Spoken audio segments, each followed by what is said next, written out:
Почему такая красивая луна? Все земные тайны навсегда познаем. Мелодия тумана. Yeah, I don't know, I don't know, I don't know, I don't know, I don't know, I don't know, cause I'm stepping on my toes, but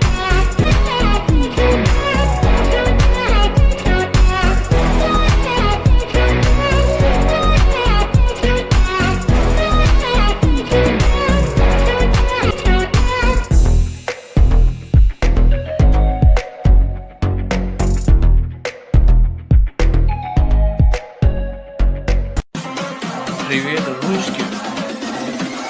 Ассаламу алейкум, не русский.